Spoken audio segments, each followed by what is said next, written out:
Ibu, berapa gaji guru di SMK Negeri 6 ND? Balas pakai Viti. Ini pertanyaan yang menyakitkan.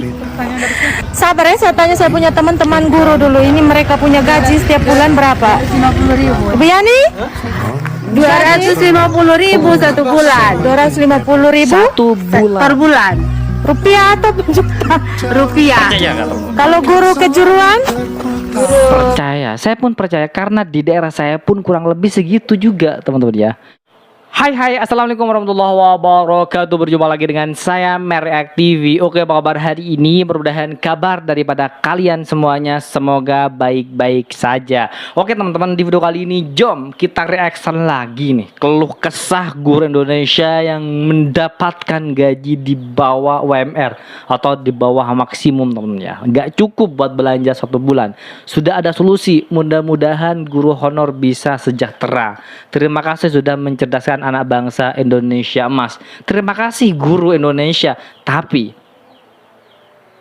gajinya tidak mencukupi 1 bulan. Oke, seperti apa videonya? Jom kita play bersama. Let's go. 3. Ibu, berapa gaji guru di SMK Negeri 6 ND? Balas pakai Viti. Ini pertanyaan yang menyakitkan. Sabar ya, saya tanya saya punya teman-teman guru dulu. Ini mereka punya gaji setiap bulan berapa? 50.000. Bu Yani?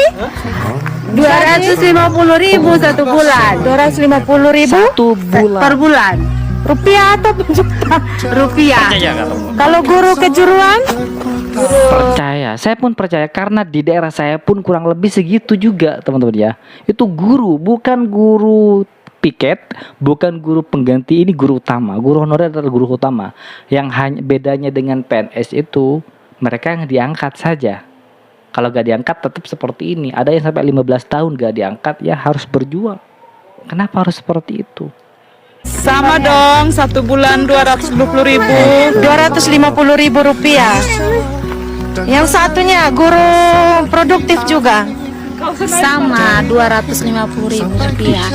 Jadi honor di sini nih gaji kecil sangat. Jadi honor guru-guru honor di sini nih yang memang sangat sabar, sungguh bertahan dengan gaji seperti itu ya. Mereka guru-guru hebat yang mampu bertahan dengan gaji hanya 250.000 setiap bulan. Ingat ya teman-teman, ini bukan guru piket, bukan guru pengganti, bukan guru cadangan, tapi guru utama. Guru honorer ini adalah guru utama teman-teman ya.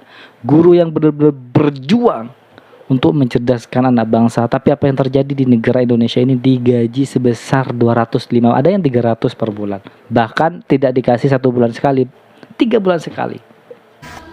Ya, semua tenaga honorer tanpa terkecuali, ya Pak ya, mau bidan, mau OB, mau apa segala macam itu, ya harus sudah diangkat paling lambat 24 Desember 2024. Dengan tanpa syarat ketika dia sudah menjadi tenaga honorer ya selama 5 tahun berturut-turut tanpa terputus. Itu Pak. Mudah-mudahan ya, mudah-mudahan diangkat. Dalam kesimpulan itu ada. Jadi kalau disebutkan apa namanya tidak diangkat, tentu itu sudah melanggar undang-undang Pak. Siap. Itu satu. Keren ya. Ini biar kita clear semua di sini dan tidak Desember. kita berdebat di sini. Saya bilang saya membela keadilan. Dan sebab saya pertahankan ialah ada ketikanya tahun 70-an kita merayu, mengemis, meminta pertolongan Indonesia. Guru, dosen, guru matematik dan sains, pekerja-pekerja mahir, itu puluh ribu. Saya umpamanya melaksanakan proyek KLIA, airport baru, lapangan terbang baru Kuala Lumpur. Itu sampai seluruhnya tenaga kerja Indonesia. Semasa kita memerlukan, kita minta pertolongan. Kalaupun kita tidak perlukan, kita jangan apa-apakan. Orang ini manusia, bukan separuh hamba.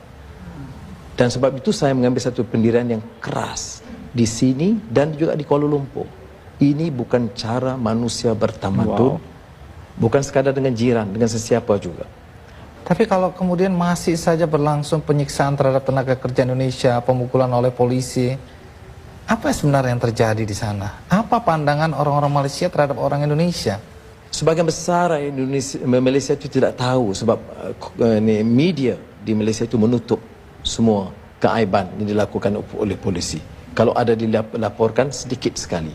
Jadi kita keadilan dan juga isteri saya Azizah di parlimen mendedahkan cara terbuka hal ini. Ini isu angkuh dan isu korupsi. Pertanyaan saya kepada Pak Menteri, Anda sebagai Menteri Pendidikan yang punya guru tenaga honorer, yang kita tahu bahwa NTT itu sangat membutuhkan tenaga guru. Persoalannya Pak Menteri kok diam aja ya? Minta maaf Pak Menteri. Kalau menurut saya Anda hanya diam, Anda hanya sibuk urusan secara nasional. Lihat dong ke daerah. Ini banyak guru-guru yang lolos passing grade Pak, menangis. Karena apalagi Bu, mereka dengar katanya tanggal 13 ini ditutup ya, Bu Nunu ya. Ditutup. Mereka bilang, ibu kalau sudah ditutup maka nasib kami seperti apa? Pahlawan-pahlawan tanpa tanda jasa. Guru-guru honorer yang sudah mengabdi belasan tahun di daerah-daerah terpencil, yang sampai hari ini masih menangis karena mereka tidak pernah merasakan keadilan dari pemerintah. Mereka yang sudah mengabdi di desa-desa, di pelosok-pelosok, yang harus menyeberang sungai, yang harus langgar kali kalau orang NTT bilang, ya, yang kadang-kadang kalau banjir taruhan nyawa, tetapi sampai hari ini mereka tidak bisa masuk lolos P3K. Itu yang pertama. Saya minta perhatian Pak Menteri dan seluruh jajaran untuk guru-guru yang ada di pedalaman yang sudah mengabdi belasan tahun Pak, bukan 1-2. Saya ingin mengingatkan bahwa pahlawan-pahlawan tanpa tanda jasa yang ada di pedalaman-pedalaman itu sampai hari ini menuntut keadilan sosial bagi seluruh rakyat Indonesia, sila kelima Pancasila. Kenapa tidak pernah diberikan kepada mereka? Bukti, ada guru-guru yang baru 1 tahun 2 tahun mengajar lolos P3K. Mereka yang sudah belasan tahun tidak pernah lolos dengan berbagai macam alasan. Oleh sebab itu saya minta Pak Menteri, mari kita coba ingat ini. Bagaimana justru mereka ini yang sudah belasan tahun ini, yang tidak pernah diperhitungkan oleh negara ini, justru mereka itu yang harusnya mendapat prioritas untuk diangkat. Apapun alasannya, kalau menurut saya mereka sudah tidak pantas lagi diukur dengan apapun karena terlalu mulia hati mereka Pak. Mereka tidak pernah berhitung-hitung dengan gaji. Tapi ketika ada P3K yang ditawarkan oleh pemerintah 1 juta, kenapa sampai hari ini mereka tidak pernah lolos? Sangat menyedihkan Pak Menteri.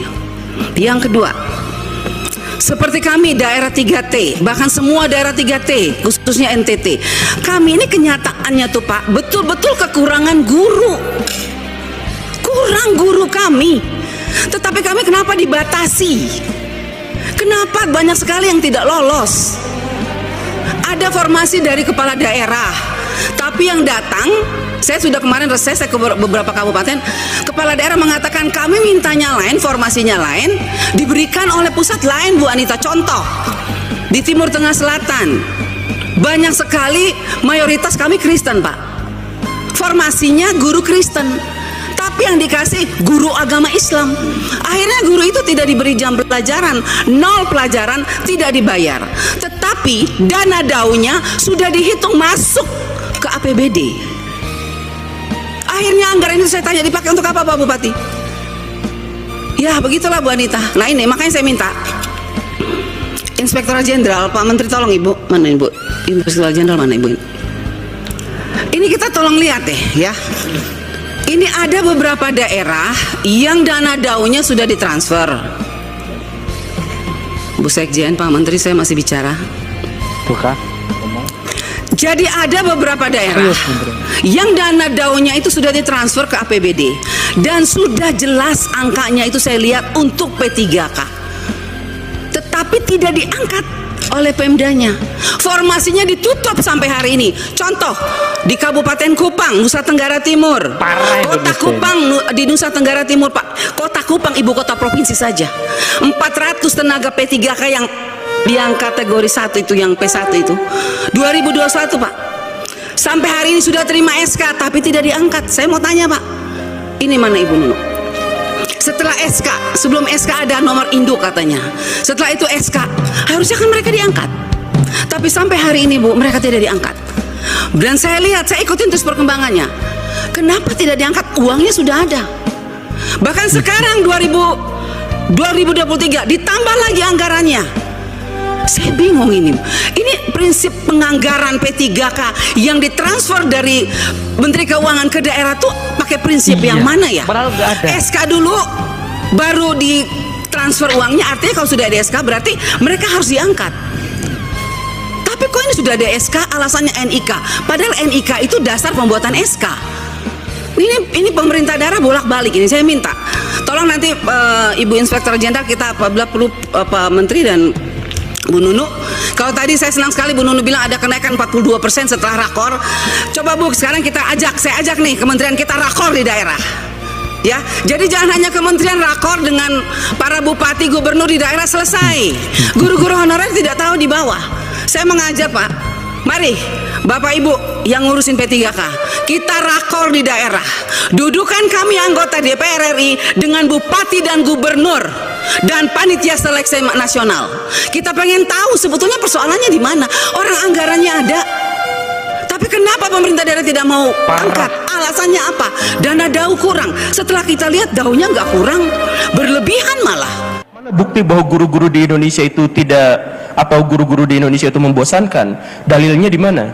Ketika acara ini penuh kursinya semuanya, itu artinya orang-orang yang ada di sini adalah orang-orang yang haus akan intelektual. Haus akan intelektual itu seharusnya bisa diredakan oleh sekolah-sekolah dan kampus-kampus. Bukti bahwa akang-akang ada di sini atau keberadaan akang-akang teteh ada di sini membuktikan bahwa sekolah dan kampus itu tidak bisa menyelesaikan dahaga intelektual orang-orang yang ada di sini.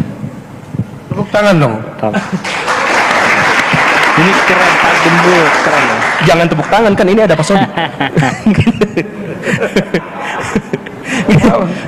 Maksud saya gini, dan kenapa guru-guru di Indonesia itu tidak bagus?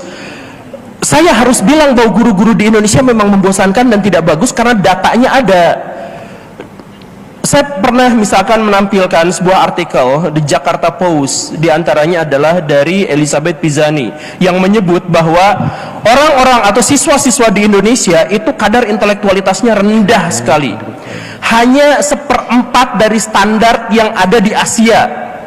Saya dulu pernah sebutkan diantaranya adalah kemampuan orang-orang Indonesia, siswa-siswa Indonesia dalam menemukan inti paragraf saja itu kecil sekali. Kemampuan mengolah data itu kecil sekali dan sebagainya. Ada banyak sekali kriteria di situ yang menunjukkan bahwa siswa-siswa di Indonesia itu kecerdasannya di bawah rata-rata standar Asia. Dan penulisnya menuduh bahwa ini semua terjadi gara-gara guru di sekolah di Indonesia tidak berkompeten.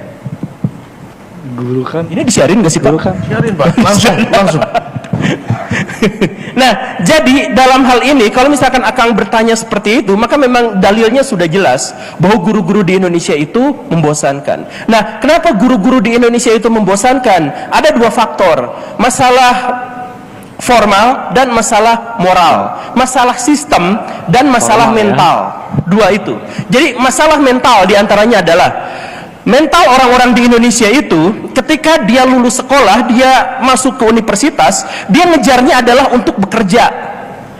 Dan karena keinginannya adalah untuk bekerja, maka mereka akan nyari mana yang kerjaannya itu paling membuat dirinya nyaman. Makanya gini, saya mohon maaf, kenapa PNS, polisi, tentara itu idaman para mertua di Indonesia? PNS, tentara, polisi, ya betul. Padahal di sisi lain masyarakat kita memandang negatif misalkan kepada polisi atau kepada PNS misalkan ya, karena datanya juga ada banyak orang-orang di Indonesia yang tidak suka misalkan pada polisi dan PNS. Tapi kenapa jadi idaman para mertua? Kenapa seperti itu? Ini kita terlepas apakah polisi jahat beneran atau baik beneran gitu. Ini mah pikiran masyarakat, stigma masyarakat. Kenapa para mertua suka?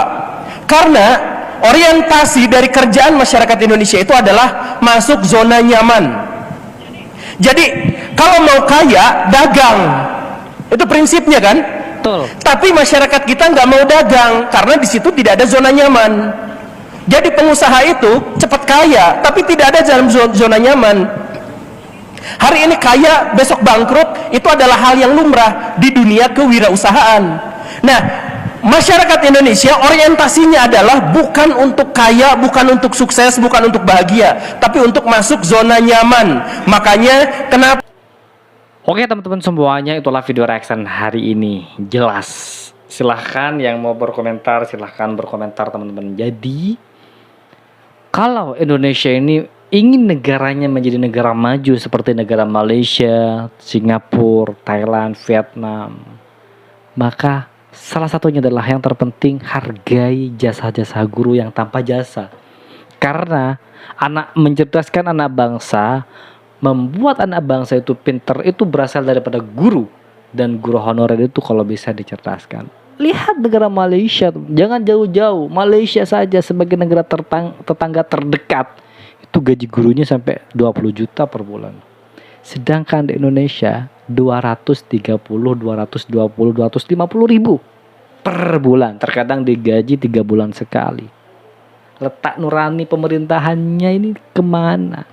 Ingin negaranya menjadi negara emas di tahun 2045. Kalau guru tetap seperti ini, dihargai gak begitu dihargai, maka jangan mimpi menjadi negara maju di tahun 2045. Mungkin 100 tahun lagi.